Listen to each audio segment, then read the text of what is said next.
Hello, everyone. Good evening. Thank you for being here.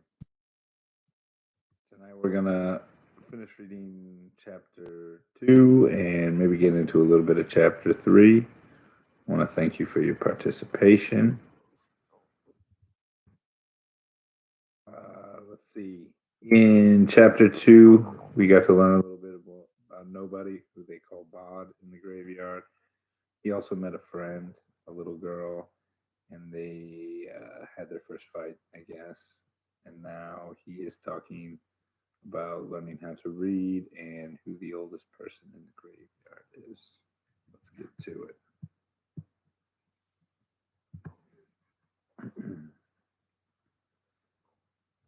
Honestly, Bod, I don't know. The oldest in the graveyard that I've encountered is Caius Pompeius. But there were people here before the Romans came, lots of them, going back a long time. How are your letters coming? Good, I think. When do I learn joined up letters? Silas paused. I have no doubt, he said after a moment's reflection, that there are, among the many talented individuals interred here, at least a smattering of teachers. I shall make inquiries. Bod was thrilled. He imagined a future in which he could read everything, in which all stories could be opened and discovered. When Silas had left the graveyard to go about his own affairs, Bod walked to the willow tree beside the old chapel and called Caius Pompeius. The old Roman came out of his grave with a yawn. Ah, yes, the living boy, he said. How are you, living boy? Bod said, I do very well, sir. Good. I am pleased to hear it. The old Roman's hair was pale in the moonlight, and he wore a toga in which he had been buried, with beneath it a thick woolen vest and leggings, because this was a cold country at the edge of the world. The only place colder was Caledonia in the north, where men were more animal than human, and covered in orange fur, were too savage even to be conquered by the Romans, so would soon be walled off in their perpetual winter. Are you the oldest? Asked Bod. The oldest in the graveyard. I am. So you were the first to be buried here? A hesitation. Almost the first, said Caius Pompeius. Before the Celts, there were other people on this island. One of them was buried here. Oh, Bod thought for a moment. Where's his grave? Caius pointed up the hill. He's up at the top, said Bod. Caius shook his head. Then what? The old Roman reached down and ruffled Bod's hair. In the hill. Inside it. I was first brought here by my friends, followed in their turn by the local officials and the mimes, who wore the wax faces of my wife, taken by a fever in Camulodunum. My father killed in the border skirmish in Gaul, 300 years after my death, a farmer. 300 years after my death, a farmer, seeking a new place to graze his sheep, discovered the boulder that covered the entrance and rolled it away, and went down, thinking there might be treasure. He came out a little later, his dark hair now as white as mine. What did he see? Caius said nothing. Then he would not speak of it or ever return. They put the boulder back, and in time they forgot. And then, 200 years ago, when they were building the Frobisher vault, they found it once more. A young man who found the place dreamed of riches, so he told no one. He hid the doorway behind Ephraim Pettyfur's casket and went down one night unobserved, or so he thought. Was his hair white when he came up? He did not come up. Oh, so who was buried there? Caius shook his head. I do not know, young Owens, but I felt him back when this place was empty. I could feel something waiting, even then, deep in the hill. What was he waiting for? All I could feel, said Caius Pompeius, was the waiting. Scarlet was carrying a large picture book, and she sat next to her mother on the green bench near the gates, and read her book while her mother inspected an educational supplement. She enjoyed the spring sunshine, and she did her best to ignore the small boy who waved at her from behind an ivy-covered monument. Then, when she had resolved to no longer look at the monument, the boy popped up, literally like a jack-in-the-box, from behind a tombstone. Joji G. Soji, 1921. I was a stranger, and you took me in. He gestured toward her frantically. She ignored him. Eventually, she put down her book on the bench. Mummy, I'm going for a walk now. Stay on the path, dear. She stayed on the path until she was around the corner, and she could see Bod waving at her from further up the hill. She made a face at him. I found things out, said Scarlet. Me too, said Bod. There were people before the Romans, she said. Way back, they lived. I mean, when they died, they put them underground in these hills with treasure and stuff. They were called barrows. Oh, right, said Bob. That explains it. Do you want to come and see one? Now? Scarlet looked doubtful. You don't really know where one is, do you? And you know I can't always follow you where you go. She had seen him slip through the walls like a shadow. In reply, he held up a large rusted iron key. This was in the chapel, he said. It should open most of the gates up there. They used the same key for all of them. It was less work. She scrambled up the hillside beside him. You're telling the truth? He nodded. Please smiled, dancing at the corner of his lips. Come on, he said. It was a perfect spring day, and the air was alive with bird song and bee hum. The daffodils bustled in the breeze, and here and there on the side of the hill a few early tulips nodded. The blue powdering of forget-me-nots and a fine, fat yellow primroses punctuated the green of the slope as the two children walked up the hill toward the Frobishers' little mausoleum. It was old and simple in design, a small forgotten stone house with a metal gate for a door. Bod unlocked the gate with his key and went in. It's a hole, said Bod, or a door behind one of the coffins. They found it behind a coffin on the bottom shelf, a simple crawl space. Down there, said Bod. We go down there. Scarlet found herself suddenly enjoying the adventure rather less. She said, You can't see down there. It's dark. I don't need light, said Bod. Not while I'm in the graveyard. I do, said Scarlet. It's dark. Bod thought about the reassuring things he could say, like, there's nothing bad down there. The tales of hair turning white and people never returning meant that he could not have said them with a clear conscience. So he said, I'll go down. You wait for me up here. Scarlet frowned. You shouldn't leave me, she said. I'll go down, said Bod, and I'll see who's there and I'll come back and tell you about it.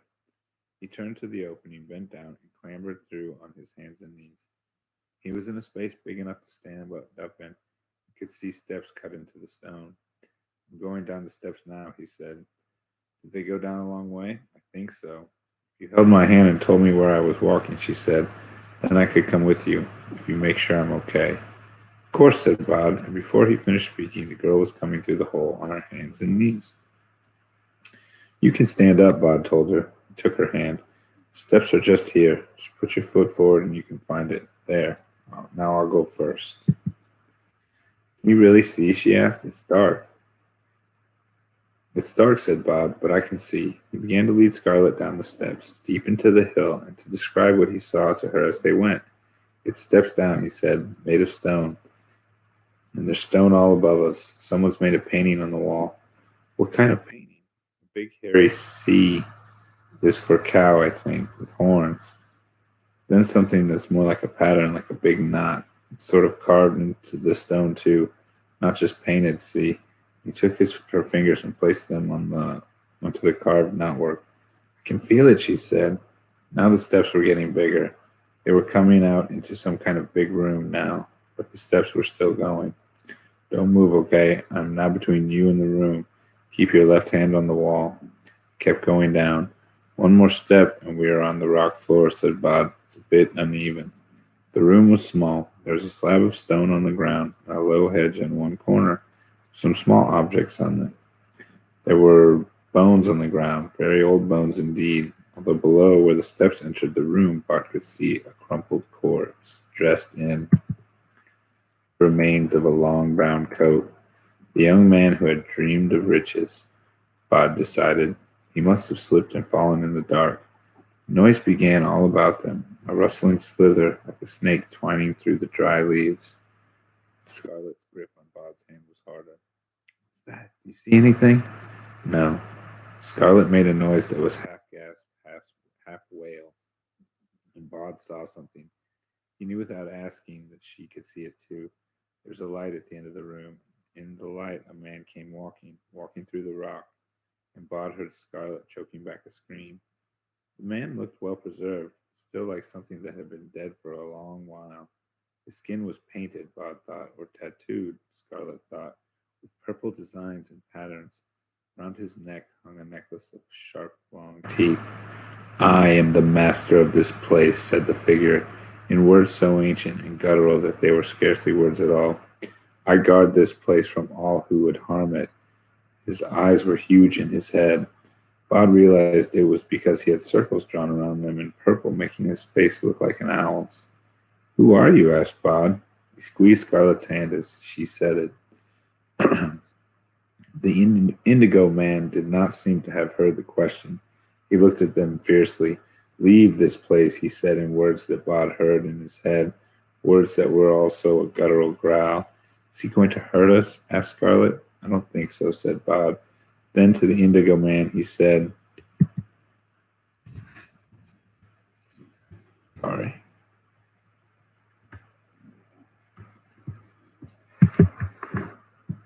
He said as he had been taught, I have the freedom of the graveyard. You may walk where I choose. There was no reaction to this by the indigo man, which puzzled Bod even more because even the most irritable inhabitants of the graveyard had been calmed by this statement. Bod said, Scarlet, can you see him? Of course I can see him. He's a big, scary, tattooey man, and he wants to kill us. Bod, make him go away. Bod looked at the remains of the gentleman in the brown coat.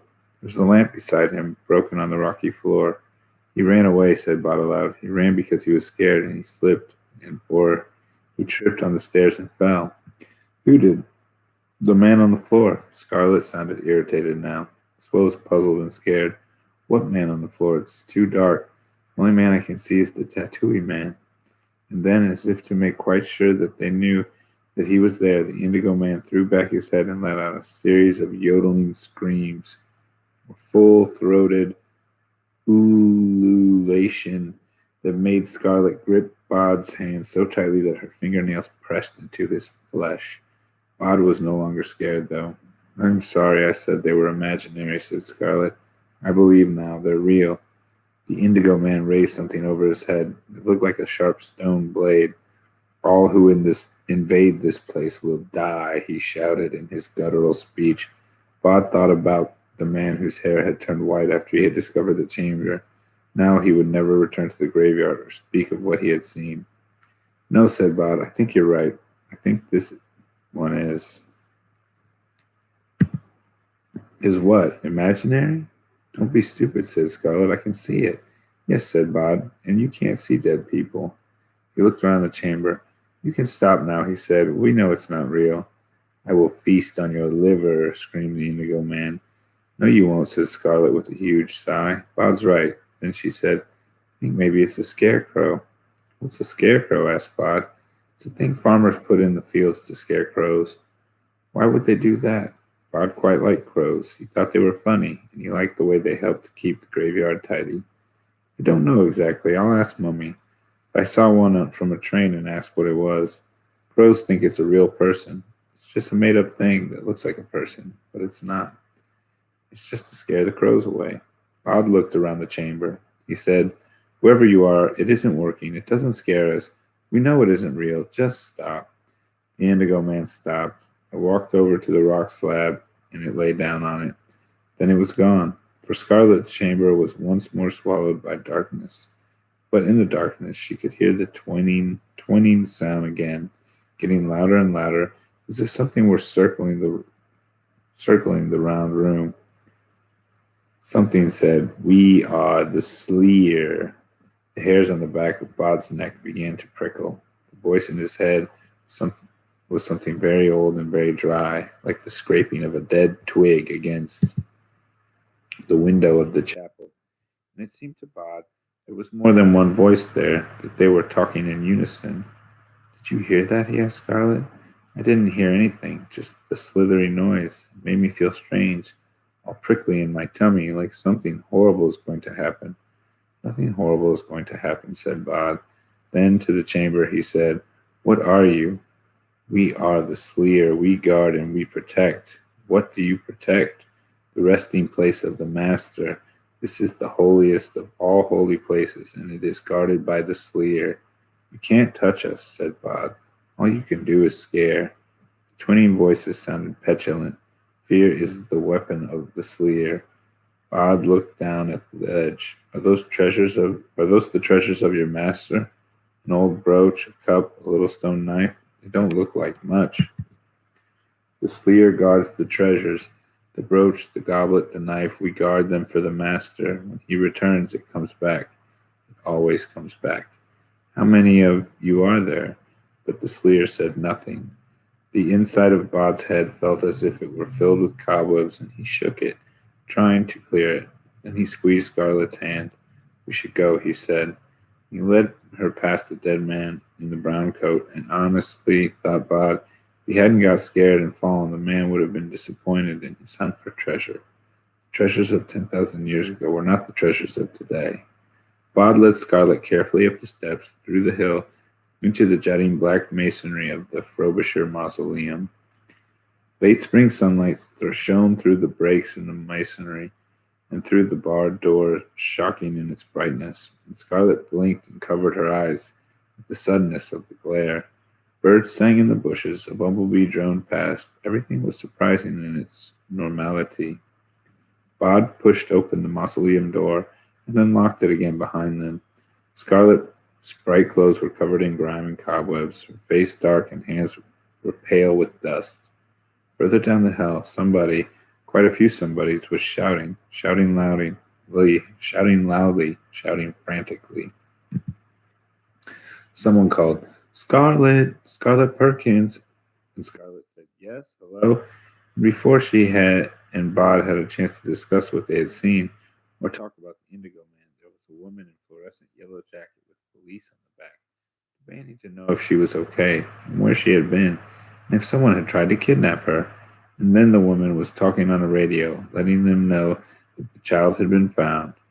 Bod slipped along beside them as they walked down the hill. The door to the chapel was open, and inside both of Scarlett's parents were waiting, her mother in tears, her father worriedly talking to people on a mobile phone, along with another policewoman. No one saw Bod as he waited in the corner. The people kept asking Scarlett what had happened to her, and she answered as honestly as she could. Told them about a boy called Nobody who took her deep inside a hill where a purple tattoo man appeared in the dark. But he was really a scarecrow. They gave her a chocolate bar, and they wiped her face and asked if the tattooed man had ridden a motorbike. And Scarlett's mother and father, now that they were relieved and not afraid for her any longer, were angry with themselves and with her.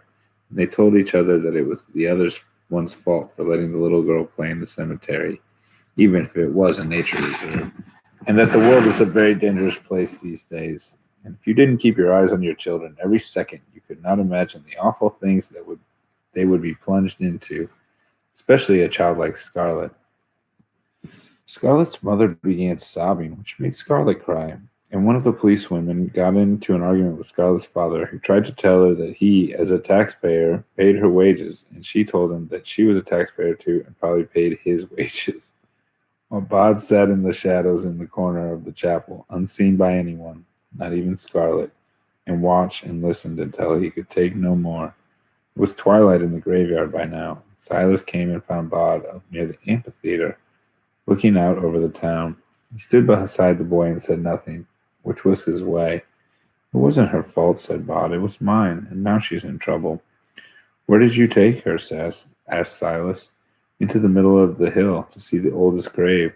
Only there isn't anybody in there, just a snaky thing called a sleer who scares people." Fascinating. They walked back down the hill together and watched as the old chapel was locked up once more, and the police and Scarlett and her parents went off into the night. "Miss Burrows will teach you joined up letters," said Silas. "Have you read The Cat in the Hat yet?" "Yes," said Bod, "ages ago. Can you bring me more books?" "I expect so," said Silas. "Think I'll ever see her again, the girl?" "Very much doubt it." But Silas was wrong. 3 weeks later, on a gray afternoon, Scarlett came to the graveyard, accompanied by both her parents. They insisted that she remain inside at all times, although they trailed a little behind her.